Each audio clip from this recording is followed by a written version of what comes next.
Hello friend, তোমরা সবাই কেমন আছো? আশা করি সবাই ভালো আছো। আমি আছি তোমাদের ভালোবাসাতে। তো আবারও তো গরম পড়ে গেছে। দুদিন একটু ভালো ছিলাম, মানে গরমটা একটু কম ছিল, আবারও সেই রোদের তাপ ফ্রেন্ড। তো আজকে বিকালবেলা না মনে হলো এটা বিকালের ভিডিও, মনে হচ্ছে কি একটা না কিছু খাবো। সত্যি কথা বলতে এর পেছনে একটা কারণ আছে, তোমাদেরকে বলবো।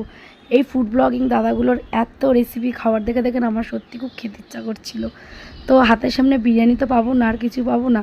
তো আমি একটু বৃষ্টি পড়লে আবারও বলেছি আমি যাব, কিছু ফুড ব্লগিং দাদাদের ভিডিও দেখেছি আমি। কিছু রেস্টুরেন্টে আমার খুব যাওয়ার ইচ্ছা, কিন্তু আমি যেহেতু যে একটু রেস্ট্রিকশানে খাওয়া দাওয়া করি, কেন আমার যেহেতু অ্যাসিডিটির প্রবলেম তোমরা অনেকেই জানো। তো সেজন্য আমি খুব খাওয়া দাওয়া মানে এমনি তো একটুখানি হেলদি ফিগার ভয়ও পাই। তো ঘরে এই যে ছিল চালের গুঁড়ি আর কর্নফ্লাওয়ার, আর হলুদও ছিল না, মানে ছিটা ফোটা। তো কী করবো, পেঁয়াজ কুচিয়ে নিলাম, তো লঙ্কা ভেঙে নিলাম, দেখতেই পারছো। বা হাতে ফোন নিয়ে ডান হাতে ভিডিওটাও শ্যুট করে নিলাম। আর নাকি চলো বেসন টেসন কিছু নেই, তো কী করবো, ঘরে ঢুকে আছে, তো খুব খেতে ইচ্ছা করছে। বোন তো গন্ধে পুরো বেরিয়ে এসছে। তো কী করলাম, তাড়াতাড়ি করে চটজলদি, একদম চটজলদি এর মধ্যে এক ফোঁটা একটু জল ইউজ করেছিলাম, মানে বেশি জলের প্রয়োজন নেই। ওই যে পেঁয়াজে একটা নুন দিয়েছিলাম, পেঁয়াজে জল বেরিয়ে গেছে, সেই জলটা দিয়ে চটজলদি করে একটা দেখো পেঁয়াজের একটা পেঁয়াজি বানিয়ে নিচ্ছি। এইভাবে যদি তোমরা না খেয়ে থাকো, খেয়ে দেখো, একদম চটজলদি, জাস্ট 10 মিনিট সময় লেগেছে। জাস্ট পেঁয়াজটা কাটলাম তাড়াতাড়ি করে। তো এই যে প্যানটা দেখলা, এই প্যানের মধ্যে একটু তেল দিয়ে একদম মানে মানে বেশি জল দিলে ভালো লাগে না, এটা শুকনো টাইপেরই করতে হবে। তো পেঁয়াজি এটা করলাম। আর এই পেঁয়াজিটা কিন্তু পুরো হোয়াইট, মানে সাদা রঙের, কারণ আমি হলুদ নেই বাড়িতে, হলুদ শেষ। আর ছিটাপোটা ছিল, দিয়ে কালো জিরা দিলাম, দিয়ে একটু গোলমরিচের গুঁড়ো দিলাম, দিয়ে সব কিছু দিয়ে বানালাম।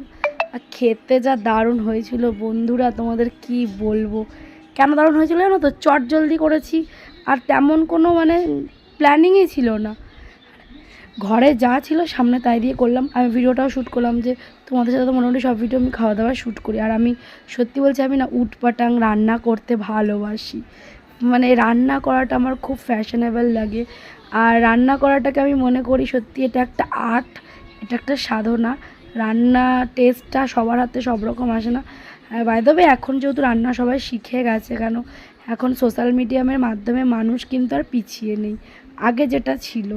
তো আগে কোনো কিছু হলে মানুষকে জিজ্ঞাসা করতো, অনেকে বলতে চাইতো না। বাট এখন একটা স্মার্টফোন হাতে থাকলেই তুমি যা ইচ্ছা রান্না করতে চাও তুমি করতে পারবে। সে মিষ্টি হোক, বা তুমি বিরিয়ানি বানাও, বা পোলাও বানাও, তুমি স্ন্যাক্স বানাও, বা যাই বানাও, তুমি মাছের ঝোল ভাত বানাও, তুমি যদি কিছু নাও জেনে থাকো, তুমি জাস্ট ভিডিও চালিয়ে বানাতে পারবে। বাট আমি তো অনেক ছোটো থেকে রান্না করতে পারি, সবাইকে শিখাতাম। আর কি করব, তারপরে এবার বোন বলছে, দিদি কি গন্ধ, এই যে ভাজছি গন্ধে একদম চলে এসছে। ঠিক আছে, তো আমি ফটাফট একটু বানালাম পেঁয়াজি। আমি দুটো খেয়েছিলাম ফ্রেন্ড, কেন মানে আমার দেখবা রান্না মানে যে ভাবি অনেক খাবো, কিন্তু যে গন্ধেই না আমার গা পুরো গুলিয়ে দেয়, আর আমি খেতে পারি না যেটা হয়। তো তাই তোমাদের সাথে একটু শেয়ার করলাম এই পকোড়াটা, পেঁয়াজি পকোড়া, মানে পেঁয়াজি দিয়ে। আর পেঁয়াজি খেতে কারা কারা ভালোবাসো অবশ্যই কমেন্টে লিখো। পেঁয়াজি খেতে আমার মা খুব ভালোবাসতো ফ্রেন্ড, জানো তো। তো এইসব রান্নাগুলো করলে সত্যি আমার খুব কষ্ট হয়, তাও করছি, আমাদের খেতে ইচ্ছা করছিল। তো পেঁয়াজটা মানে একদম কম ছিল, তো একটু ভেঙেও যাচ্ছিলো। আর আমি বা হাতে ফোন ধরেছিলাম, যেহেতু স্ট্যান্ডে আমার ছেলে দিয়েছে 12টা বাজিয়ে। যাই হোক, তো তারপরে চলো, এত মুচমুচে হয়েছিল ফ্রেন্ড, তোমাদের কি বলবো, মানে এত ক্রাঞ্চি হয়েছিল খেতে, দারুণ হয়েছিল, দারুণ দারুণ, এক কথায় বলতে গেলে ওয়াও। ঠিক আছে, মানে নুনের পরিমাণটা সব ঠিক ছিল। বোন খেয়ে বলছে, বোনই অর্ধেক শেষ করেছে, মানে আমাকে ভিডিও করতেও দিচ্ছে, বলছে তুই দে আগে। ও মানে এত ভালো লেগেছে, ও বলছে কি আমার খুব খাই মন করছে। আর না ফ্রেন্ড, কিছু না এরকম হয় থেকে খুব একটা কিছু খেতে ইচ্ছা করে, বা এরকমটা হয় দেখবা ফ্রেন্ড, কখনো কখনো না মাঝে মাঝে খেতে ইচ্ছা করে সব কোনো কিছু। তো তারপরে এর জন্য আমরা বানিয়ে নিলাম, আমি বেসিক্যালি আমি পেঁয়াজিটা বানালাম, মানে পুরো সাদা সাদা পেঁয়াজিটা, মানে কোনো হলুদ দিইনি, হলুদ ছিল না, দিইনি। তো তারপরে আর আমার বাবার জন্য যে রাতেবেলা রাখবো, আমার বোন পুরো সাবার করে দিয়েছে। তো তোমাদের সাথে এই ভিডিওটা শেয়ার করলাম, কেমন হয়েছে তোমরা কিন্তু অবশ্যই কমেন্টে জানিও। আর এরম করে তোমরা উটপাটাং খেতে পারো। তো চলো, ভিডিওটা এখানেই শেষ করে দিলাম। সবাই ভালো থেকো, সুস্থ থেকো, আর এরম টেস্টি রান্না পেতে অবশ্যই চ্যানেল